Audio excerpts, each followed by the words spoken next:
IPL 2026ರ ಸೀಸನ್ನಲ್ಲಿ ಒಂದೂ ಪಂದ್ಯ ಆಡದಿದ್ರು MS Dhoni ಅವರ ಕ್ರೇಜ್ ಮಾತ್ರ ಕಿಂಚಿತ್ತೂ ಕಡಿಮೆಯಾಗಿಲ್ಲ. ಇಡೀ ಸೀಸನ್ನಲ್ಲಿ ಗಾಯದ ಸಮಸ್ಯೆಯಿಂದಾಗಿ ಹೊರಗುಳಿದಿದ್ದ ಧೋನಿ ಮುಂದಿನ ಐಪಿಎಲ್ 2027ರಲ್ಲಿ ಮರಳಿ ಮೈದಾನಕ್ಕಿಳಿಯಲಿದ್ದಾರಾ ಎಂಬ ಪ್ರಶ್ನೆ ಈಗ ಎಲ್ಲರನ್ನ ಕಾಡ್ತಾ ಇದೆ. ಈ ನಡುವೆ Chennai super kings franchise Dhoni ಅಭಿಮಾನಿಗಳಿಗೆ ಭರ್ಜರಿ ಸಿಹಿ ಸುದ್ದಿಯೊಂದನ್ನು ನೀಡಿದೆ.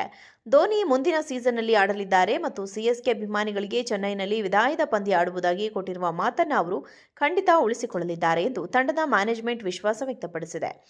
ಈ ಬಾರಿಯ ಸೀಸನ್ ಆರಂಭದಲ್ಲಿ ಕಾಲಿನ ಸ್ನಾಯು ಸೆಳೆತ ಮತ್ತು ನಂತರದ ದಿನದಲ್ಲಿ ಹೆಬ್ಬೆರಳಿನ ಗಾಯಕ್ಕೆ ಒಳಗಾದ ಧೋನಿ 19 ವರ್ಷಗಳ ಐಪಿಎಲ್ ಇತಿಹಾಸದಲ್ಲೇ ಇದೇ ಮೊದಲ ಬಾರಿಗೆ ಇಡೀ ಸೀಸನ್ನಲ್ಲಿ ಒಂದೂ ಪಂದ್ಯ ಆಡದೆ ಹೊರಗುಳಿದ್ರು.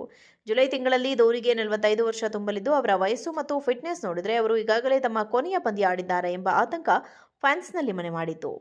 ಮೇ 18ರಂದು ಚೆನ್ನೈನ ಚೆಪಾಕ್ ಮೈದಾನದಲ್ಲಿ ನಡೆದ ಸಿಎಸ್ಕೆ ತಂಡದ ಕೊನೆಯ ತವರು ಪಂದ್ಯ ಧೋನಿಯ ವಿದಾಯದ ಪಂದ್ಯವಾಗಬಹುದು ಎಂದು ನಿರೀಕ್ಷಿಸಲಾಗಿತ್ತಾದರೂ ಗಾಯದ ಕಾರಣ ಧೋನಿ ಅಂಗಳಕ್ಕಿಳಿಯಲಿಲ್ಲ. ಐಪಿಎಲ್ 2026ರ ಸೀಸನ್ನಲ್ಲಿ ಒಂದೂ ಪಂದ್ಯ ಆಡದಿದ್ರು ಎಂಎಸ್ ಧೋನಿ ಅವರ ಕ್ರೇಜ್ ಮಾತ್ರ ಕಿಂಚಿತ್ತೂ ಕಡಿಮೆಯಾಗಿಲ್ಲ. ಇಡೀ ಸೀಸನ್ನಲ್ಲಿ ಗಾಯದ ಸಮಸ್ಯೆಯಿಂದಾಗಿ ಹೊರಗುಳಿದಿದ್ದ ಧೋನಿ ಮುಂದಿನ ಐಪಿಎಲ್ 2027ರಲ್ಲಿ ಮರಳಿ ಮೈದಾನಕ್ಕಿಳಿಯಲಿದ್ದಾರಾ ಎಂಬ ಪ್ರಶ್ನೆ ಈಗ ಎಲ್ಲರನ್ನ ಕಾಡ್ತಾ ಇದೆ. ಈ ನಡುವೆ Chennai super kings franchise Dhoni ಅಭಿಮಾನಿಗಳಿಗೆ ಭರ್ಜರಿ ಸಿಹಿ ಸುದ್ದಿಯೊಂದನ್ನು ನೀಡಿದೆ.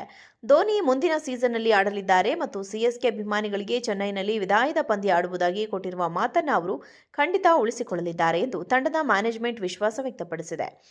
ಈ ಬಾರಿಯ ಸೀಸನ್ ಆರಂಭದಲ್ಲಿ ಕಾಲಿನ ಸ್ನಾಯು ಸೆಳೆತ ಮತ್ತು ನಂತರದ ದಿನದಲ್ಲಿ ಹೆಬ್ಬೆರಳಿನ ಗಾಯಕ್ಕೆ ಒಳಗಾದ ಧೋನಿ 19 ವರ್ಷಗಳ ಐಪಿಎಲ್ ಇತಿಹಾಸದಲ್ಲೇ ಇದೇ ಮೊದಲ ಬಾರಿಗೆ ಇಡೀ ಸೀಸನ್ನಲ್ಲಿ ಒಂದೂ ಪಂದ್ಯ ಆಡದೆ ಹೊರಗುಳಿದ್ರು. ಜುಲೈ ತಿಂಗಳಲ್ಲಿ ಧೋನಿಗೆ 45 ವರ್ಷ ತುಂಬಲಿದ್ದು, ಅವರ ವಯಸ್ಸು ಮತ್ತು ಫಿಟ್ನೆಸ್ ನೋಡಿದರೆ ಅವರು ಈಗಾಗಲೇ ತಮ್ಮ ಕೊನೆಯ ಪಂದ್ಯ ಆಡಿದ್ದಾರೆ ಎಂಬ ಆತಂಕ ಫ್ಯಾನ್ಸ್ನಲ್ಲಿ ಮನೆ ಮಾಡಿತು. ಮೇ 18ರಂದು ಚೆನ್ನೈನ ಚೆಪಾಕ್ ಮೈದಾನದಲ್ಲಿ ನಡೆದ ಸಿಎಸ್ಕೆ ತಂಡದ ಕೊನೆಯ ತವರು ಪಂದ್ಯ ಧೋನಿಯ ವಿದಾಯದ ಪಂದ್ಯವಾಗಬಹುದು ಎಂದು ನಿರೀಕ್ಷಿಸಲಾಗಿತ್ತಾದರೂ ಗಾಯದ ಕಾರಣ ಧೋನಿ ಅಂಗಳಕ್ಕಿಳಿಯಲಿಲ್ಲ. ಐಪಿಎಲ್ 2026ರ ಸೀಸನ್ನಲ್ಲಿ ಒಂದೂ ಪಂದ್ಯ ಆಡದಿದ್ರು ಎಂಎಸ್ ಧೋನಿ ಅವರ ಕ್ರೇಜ್ ಮಾತ್ರ ಕಿಂಚಿತ್ತೂ ಕಡಿಮೆಯಾಗಿಲ್ಲ.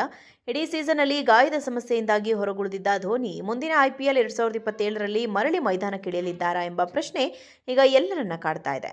ಈ ನಡುವೆ Chennai super kings franchise Dhoni ಅಭಿಮಾನಿಗಳಿಗೆ ಭರ್ಜರಿ ಸಿಹಿ ಸುದ್ದಿಯೊಂದನ್ನು ನೀಡಿದೆ. ಧೋನಿ ಮುಂದಿನ ಸೀಸನ್ನಲ್ಲಿ ಆಡಲಿದ್ದಾರೆ ಮತ್ತು ಸಿಎಸ್ಕೆ ಅಭಿಮಾನಿಗಳಿಗೆ ಚೆನ್ನೈನಲ್ಲಿ ವಿದಾಯದ ಪಂದ್ಯ ಆಡುವುದಾಗಿ ಕೊಟ್ಟಿರುವ ಮಾತನ್ನು ಅವರು ಖಂಡಿತ ಉಳಿಸಿಕೊಳ್ಳಲಿದ್ದಾರೆ ಎಂದು ತಂಡದ ಮ್ಯಾನೇಜ್ಮೆಂಟ್ ವಿಶ್ವಾಸ ವ್ಯಕ್ತಪಡಿಸಿದೆ. ಈ ಬಾರಿಯ ಸೀಸನ್ ಆರಂಭದಲ್ಲಿ ಕಾಲಿನ ಸ್ನಾಯು ಸೆಳೆತ ಮತ್ತು ನಂತರದ ದಿನದಲ್ಲಿ ಹೆಬ್ಬೆರಳಿನ ಗಾಯಕ್ಕೆ ಒಳಗಾದ ಧೋನಿ 19 ವರ್ಷಗಳ ಐಪಿಎಲ್ ಇತಿಹಾಸದಲ್ಲೇ ಇದೇ ಮೊದಲ ಬಾರಿಗೆ ಇಡೀ ಸೀಸನ್ನಲ್ಲಿ ಒಂದೂ ಪಂದ್ಯ ಆಡದೆ ಹೊರಗುಳಿದ್ರು. ಜುಲೈ ತಿಂಗಳಲ್ಲಿ ಧೋನಿಗೆ 45 ವರ್ಷ ತುಂಬಲಿದ್ದು, ಅವರ ವಯಸ್ಸು ಮತ್ತು ಫಿಟ್ನೆಸ್ ನೋಡಿದರೆ ಅವರು ಈಗಾಗಲೇ ತಮ್ಮ ಕೊನೆಯ ಪಂದ್ಯ ಆಡಿದ್ದಾರೆ ಎಂಬ ಆತಂಕ ಫ್ಯಾನ್ಸ್ನಲ್ಲಿ ಮನೆ ಮಾಡಿತು. ಮೇ 18ರಂದು ಚೆನ್ನೈನ ಚೆಪಾಕ್ ಮೈದಾನದಲ್ಲಿ ನಡೆದ ಸಿಎಸ್ಕೆ ತಂಡದ ಕೊನೆಯ ತವರು ಪಂದ್ಯ ಧೋನಿಯ ವಿದಾಯದ ಪಂದ್ಯವಾಗಬಹುದು ಎಂದು ನಿರೀಕ್ಷಿಸಲಾಗಿತ್ತಾದರೂ ಗಾಯದ ಕಾರಣ ಧೋನಿ ಅಂಗಳಕ್ಕೆ